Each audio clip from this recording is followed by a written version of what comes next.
صرف chief justice صاحب سے as head of institution time مانگا تھا کہ ہم کچھ امور پہ آپ سے بات کرنا چاہتے ہیں، جس میں یہ سارے ایریاز جو تھے کور ہوئے۔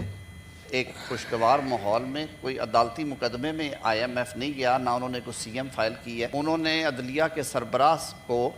کچھ اپنے جو ان کے ایجنڈا آئٹمز ہیں کہ رول آف لاء کے لیے، کیسز کے بیک لاگ کے لیے، گورننس کے لیے کیا بہتر کر سکتے ہیں، وہ ان کے سامنے رکھا۔ آپ نے بات کی کہ چیف جسٹس صاحب کو وہ وفد ملا ہے، ججوں کو نہیں ملا۔ چیف جسٹس صاحب جو ہیں وہ عدلیہ کے سربراہ ہونے کی حیثیت سے کچھ ایسے فنکشنز ہیں جو وہ پاکستان کی عدلیہ کے سربراہ ہونے کی حیثیت سے ڈسچارج کرتے ہیں، اور ان کے اپنے 2-3 پروگرامز ہیں، جس میں لاء اینڈ جسٹس کمیشن کا ایک ایکسٹینسو پروگرام ہے جس میں لیگل ریفارمز ہیں، جس میں رول آف لاء کا ایک پروگرام ہے جو کہ لاء اینڈ جسٹس کمیشن چلاتا ہے، جس میں جوڈیشل سسٹم کا جو بیک لاگ ہے اس کو دور کرنے کا ہوتا ہے۔ اور ان سارے پروجیکٹس کے لیے ای اے ڈی کے ذریعے اکنامک افیئر ڈویژن کے ذریعے حکومت پاکستان مختلف ملٹی لیٹرل جو آرگنائزیشنز ہیں ان سے گرانٹس یا ایڈز بھی لیتی ہیں۔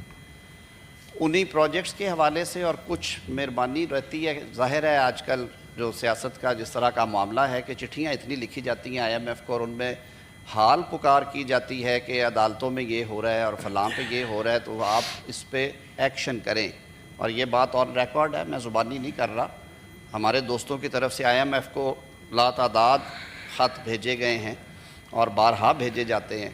کہ جی آپ اس پہ کچھ نہ کچھ تحرک کریں۔ تو اس بیک گراؤنڈ میں انہوں نے تھرو پراپر چینل صرف چیف جسٹس صاحب سے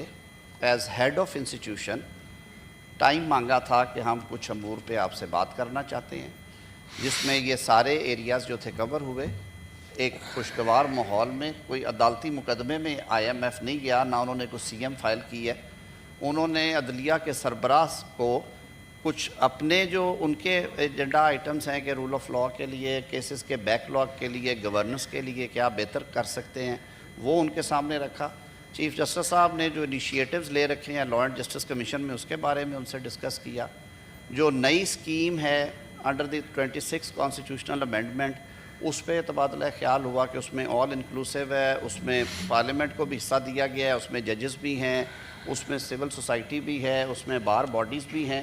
کہ یہ دنیا کے بہت سارے ممالک میں آج ترک ڈیلیگیشن میں ترک صدر تشریف لائے ہوئے ہیں، بلکہ ہاؤس انہیں خوش آمدید کہنا چاہیے۔ ترکیہ ہمارا ایک بڑا پیارا بھائی ہے جو ہمیشہ تھک اینڈ تھن میں پاکستان کے ساتھ کھڑا ہوا ہے۔ وہاں بیٹھے یہ بات ہو رہی تھی، انہوں نے کہا کہ ہمارے ہاں جو سپیریئر جوڈیشری میں اپوائنٹمنٹس ہیں وہ ایک کونسل کرتی ہے، that council is headed by minister for law and justice. اس میں کچھ ریٹائرڈ جج بھی ہیں، کچھ پارلیمنٹیرینز ہیں، کچھ سول سوسائٹی کے، کچھ بار باڈیز کے لوگ ہیں۔ دنیا میں مختلف ماڈلز ہیں یہ، تو اس پہ بھی بات ہوئی ہوگی، لیکن نہ وہ کسی مقدمے کا وہاں سے پوچھنے گئے، نہ ہی ان کا یہ ڈومین ہے کہ وہ سپریم کورٹ کی جو